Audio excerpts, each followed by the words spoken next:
souhaiterais qu'on aborde ce soir, c'est ce début de changement d'atmosphère, de regard des observateurs sur ce qui est en train de se passer. Jusqu'à présent, les choses étaient claires.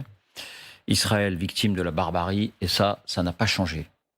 À part quelques voix, bien entendu, on en a déjà parlé, mais ce constat-là, il est partagé par tous ceux qu'on va entendre. Mais ils ajoutent derrière, jusqu'à présent, on pensait que la réaction d'Israël pouvait être acceptée quelle qu'elle soit. Eh bien, d'ores et déjà, on entend une petite musique qui dit que non, Israël n'a pas intérêt à mettre d'une certaine manière ses plans à exécution, parce que c'est l'image même d'Israël. C'est le soutien dont Israël bénéficie dans les opinions, en tout cas les opinions occidentales, qui pourrait être remise en cause à travers le siège de Gaza, à travers les bombardements aériens sur Gaza et à travers, demain, l'opération terrestre. Alors, quelle est cette petite musique qui monte? D'abord, entendons ces voix. Voici les indispensables avec Justine Fraissinet. Bonsoir Justine. Bonsoir David, bonsoir à tous. Alors, quelles sont ces voix qui s'interrogent? Et encore une fois, disons-le clairement, toutes les voix qu'on va entendre ont clairement pris acte de l'acte de barbarie. Il ne faut pas leur faire un mauvais procès dont a été victime Israël. Eh bien d'abord, les représentants des organisations internationales et des ONG, vous allez entendre successivement les représentants de l'ONU et d'Amnesty International qui s'interrogent sur le siège imposé à Gaza. The imposition of sieges that endanger the lives of civilians by depriving them of goods essential for their survival is prohibited under international humanitarian law. C'est une forme de punition collective contre les 2,2 millions de Palestiniens et Palestiniennes qui sont dans la bande de Gaza, qui est une punition collective en droit international. C'est le fait de sanctionner un groupe de personnes pour un crime qu'ils n'ont pas personnellement commis. Et ça relève également du crime de guerre. Le général Dominique Trinquant ou encore Pierre Servan s'interrogent, eux, sur la notion de vengeance de la part de l'État israélien. Écoutez. Alors maintenant, qu'est-ce qu'il va faire? Il va se venger. Mais un État, c'est pas fait pour venger, c'est fait pour protéger. Et donc ça, c'est quelque chose de terrible. C'est là un enjeu politique majeur pour Israël. Est-ce que ce gouvernement, évidemment, avec un gouvernement d'union sacrée, va être capable d'avoir une politique derrière les mesures militaires, ou est-ce que l'objectif, c'est simplement se venger?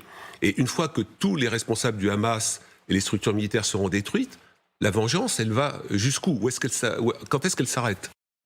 Le général Vichot, quant à lui, s'interroge sur les conséquences de cette opération en cours sur les populations civiles. Écoutez-le. Qu'est-ce qu'ils veulent faire? Ils veulent exterminer 2 millions d'habitants au XXIe siècle? C'est pas possible. Et puis il y a beaucoup de Gazaouis, on le sait aujourd'hui, qui n'étaient pas pour ce massacre. Alors précisons que les intentions affichées par Israël, c'est pas d'exterminer 2 millions d'habitants, c'est d'anéantir le Hamas. Anéantir le Hamas, c'est ça qui a été dit. Alors, on a vu ce qu'il en était pour le siège, mais et là, on va rentrer dans le détail, parce qu'il faut aller un peu plus loin. En ce qui concerne les bombardements, l'armée israélienne, le gouvernement israélien indique que tout est fait pour protéger les civils. Est-ce que c'est la vérité, Justine ? Eh bien d'abord, l'armée israélienne affirme ne jamais frapper à l'aveugle. Elle dit déterminer les cibles sur la base d'informations de drones de reconnaissance et d'agents infiltrés du Mossad dans la bande de Gaza. Ainsi, la nuit dernière, 350 cibles auraient été visées. Et si l'on regarde la liste, on y trouve par exemple l'université islamique de Gaza, considérée, je cite, comme un nid du Hamas. Il est question également de tunnels ou de lieux de réunion pour les soldats du Hamas. Mais dans ces cas-là, le gouvernement dit que les populations sont prévenues. Est-ce que c'est vrai et de quelle manière ? Eh bien, le journaliste du Figaro, Guillaume de Dieuleveux, nous en apprend un peu plus sur la manière dont les choses se passent. Plusieurs pratiques. D'abord, celle du roof knocking, le coup sur le toit en français, une sorte de coup de semonce. Regardez, un petit missile va atterrir sur le toit de cet immeuble. Il explose dans un grand boom. On voit d'abord des civils qui se mettent à courir. L'immeuble n'est pas détruit. Il s'agissait d'une toute petite charge explosive larguée depuis un drone. Et un peu plus tard, regardez, cette fois, c'est un puissant missile qui va frapper la base de l'immeuble et c'est tout le bâtiment qui s'effondre au moment de l'explosion de la charge. En clair, la première charge a servi d'avertissement pour que les civils évacuent en urgence et la deuxième frappe, c'est bien pour détruire. L'armée israélienne utilise aussi les SMS ou les réseaux sociaux. Regardez ce message en arabe. Il a été publié lundi à midi très exactement par le porte-parole de l'armée israélienne. Urgent pour votre sécurité, vous devez évacuer vos lieux de résidence et vous rendre immédiatement dans des refuges ou dans la zone au sud de la ville de Gaza. 24 heures plus tard, voilà à quoi ressemble ce quartier, vous allez le voir. Il est complètement rasé, chaque immeuble est éventré ou réduit à un tas de briques fumantes. On ne distingue même plus les rues des blocs d'immeubles qui se trouvaient là quelques heures plus tôt. Les bombardements ont démarré hier à 16 heures précises, soit exactement 5 heures après la publication du message. Ils ont duré toute la nuit jusqu'à 6 heures du matin. Au passage, y avait-il une cible militaire ? Eh bien, on l'évoquait hier. Le Hamas a annoncé que 2 de ses représentants étaient morts hier précisément dans ces bombardements.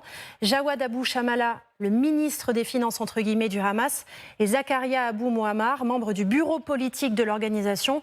C'est donc vraisemblablement des quartiers généraux qui étaient visés. Bon, je voyais certains doutes s'exprimer sur le plateau quant à ces procédures.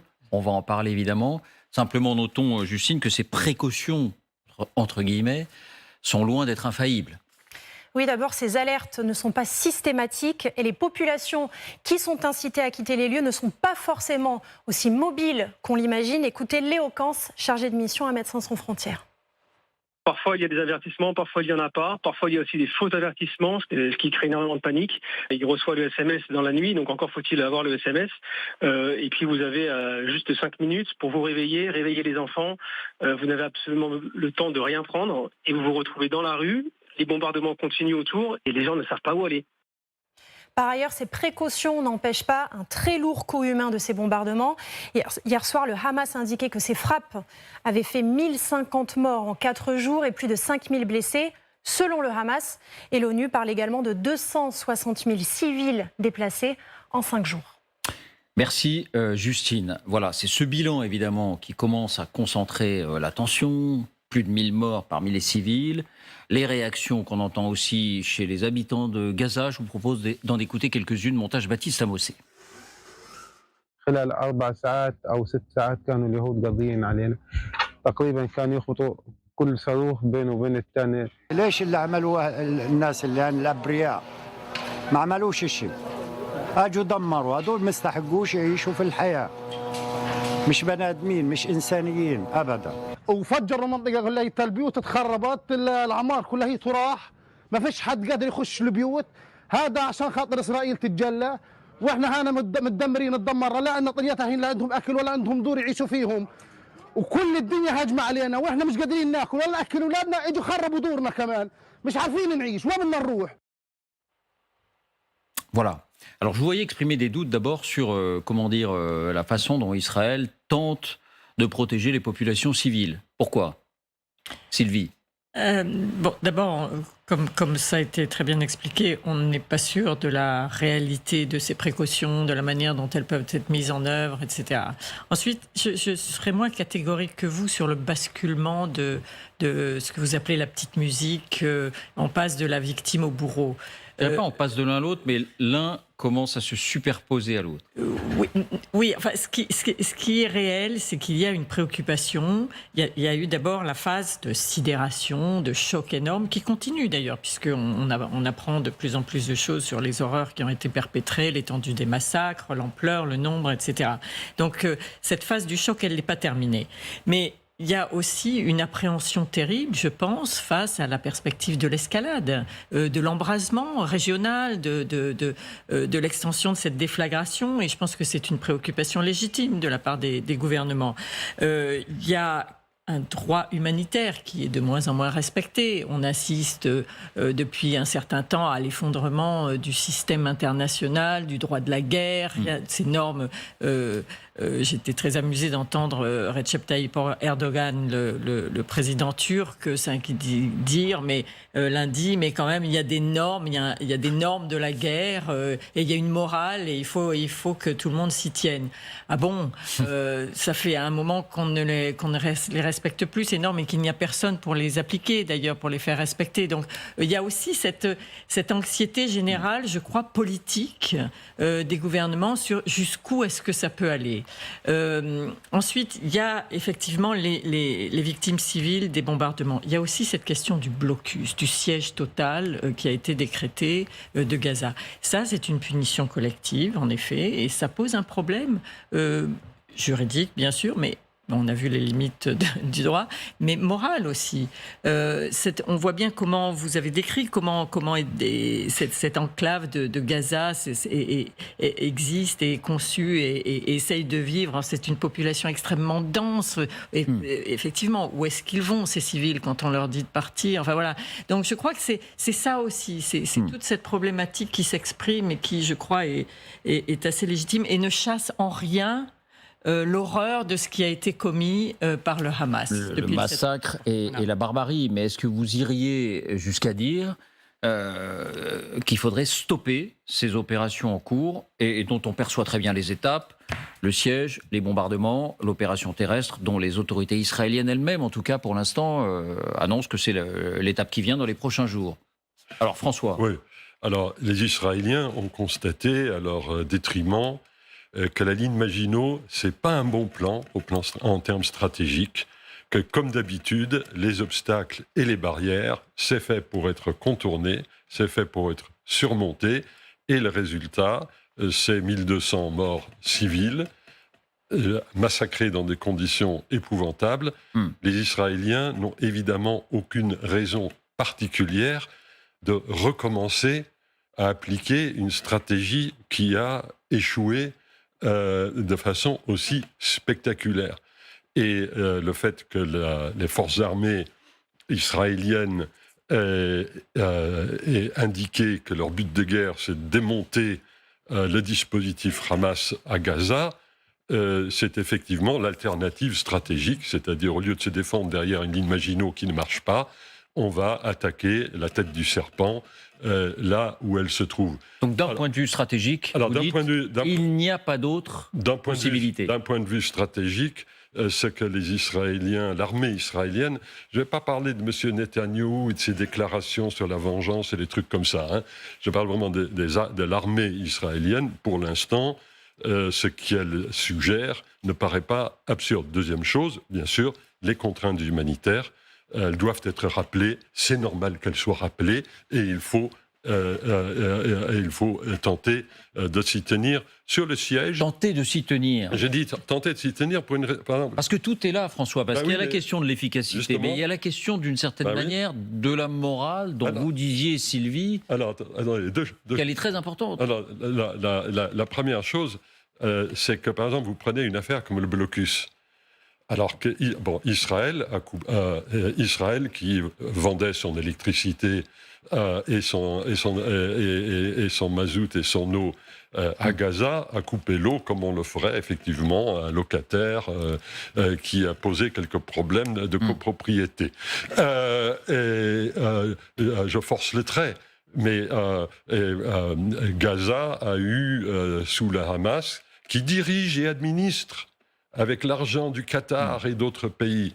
Gaza, maintenant, depuis 17 ans, on aurait pu penser qu'ils auraient peut-être pu construire une station d'épuration, peut-être installer des générateurs électriques, etc. Ils ont préféré être dépendants d'Israël. Israël est en guerre contre le Hamas.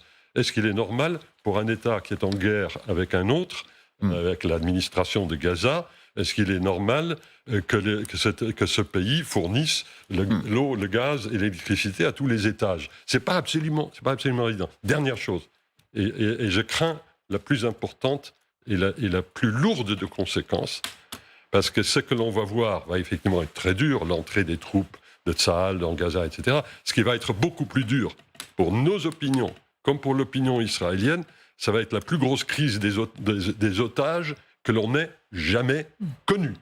Et on aura les images des enfants torturés, des enfants menacés d'être tués. On aura évidemment des assassinats périodiques des otages pour envoyer quelques messages pour dire que le prix n'est pas suffisamment bon.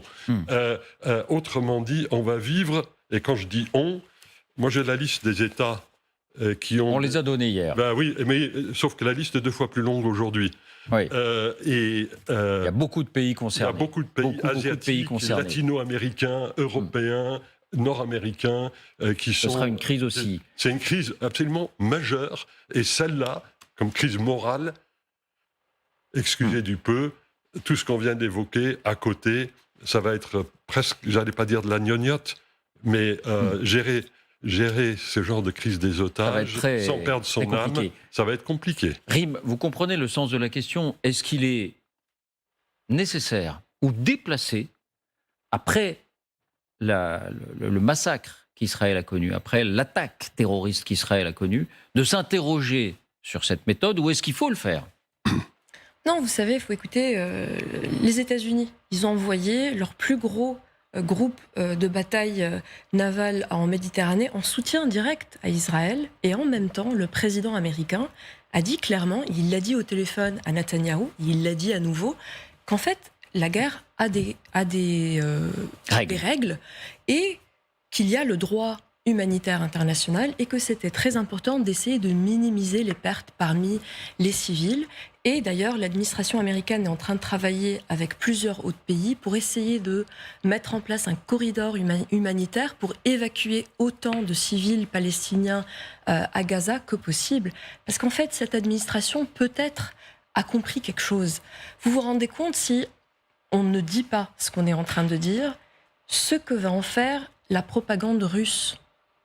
Comment est-ce qu'on peut, d'un côté, constamment, parce qu'on a raison et légitimement, il faut le faire, quand la Russie attaque l'Ukraine et en fait bafoue le droit international, aujourd'hui, on ne peut pas se permettre de ne pas dire la même chose, même si, évidemment, les deux situations ne sont pas du tout comparables, parce qu'évidemment, les Ukrainiens ne sont pas allés en Russie pour faire des massacres comme le Hamas a fait, en allant dans les territoires palestiniens, que d'ailleurs l'autorité palestinienne reconnaît comme Israël, et massacrer des civils. Donc, juste pour que les choses soient claires.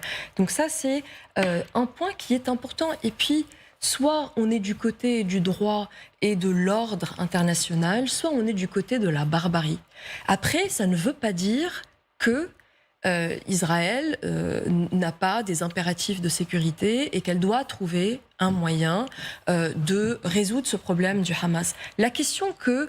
moi, je suis très frappée par les questions que des intellectuels et des journalistes israéliens, des intellectuels et des journalistes juifs américains qui travaillent sur ces sujets depuis longtemps, comme Josh Rogan, comme Thomas Friedman, écrivent aujourd'hui que leur conseil à Netanyahou, c'est de réfléchir avant de commencer cette opération à ce qu'il peut faire sur le long terme. Qu'est-ce qui est soutenable et à quoi pourrait avoir l'air la solution après avoir tapé tout ce qu'on peut taper.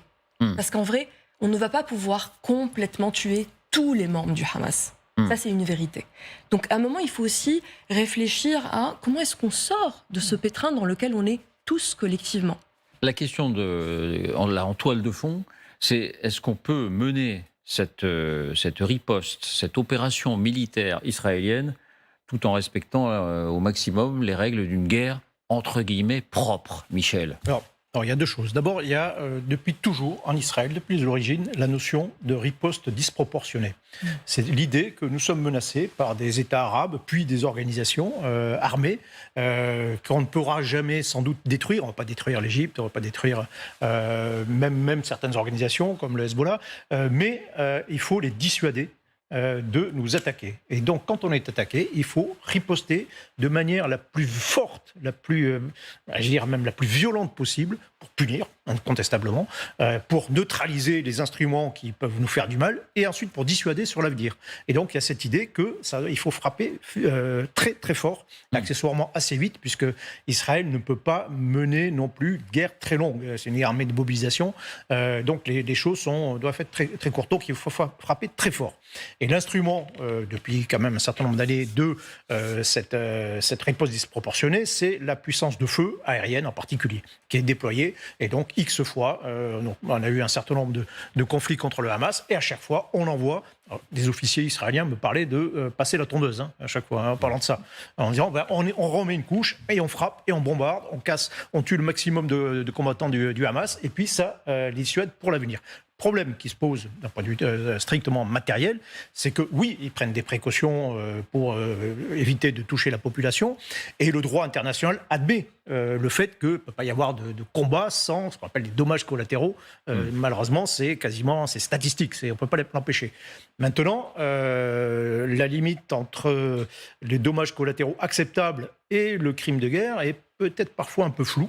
Et là, pour le dire simplement, Israël est un peu à chaque fois sur la limite, un peu sur le fil de rasoir.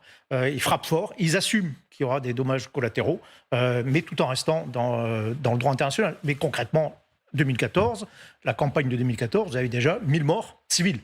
Vous avez 1000 morts de combattants, mais vous avez 1000 morts civils par les bombardements. 1000 morts civils à Gaza. À Gaza, pardon. La dernière fois que en 2006, l'engagement contre le Hezbollah au sud du Liban, vous avez au moins 1200 Libanais civils qui perdent la vie dans ces bombardements. Mais est-ce que je peux vous poser une question très délicate? Mais au fond, est-ce qu'il n'y a pas le sentiment chez certains que les civils à Gaza seraient peut-être pas complices, mais vous voyez, comme on le dit, des Russes. Souvent, on entend dire des Russes, de la population russe, il y a des manifestations, ils ne sont pas beaucoup descendus dans la rue, qu'est-ce qu'ils font pour contester Poutine? On n'a pas le sentiment que le sort de l'Ukraine vraiment les préoccupe beaucoup. Est-ce qu'on est là dans ce même cas de figure, ou est-ce qu'il faut dire un civil à Gaza, c'est la même chose qu'un civil en Israël?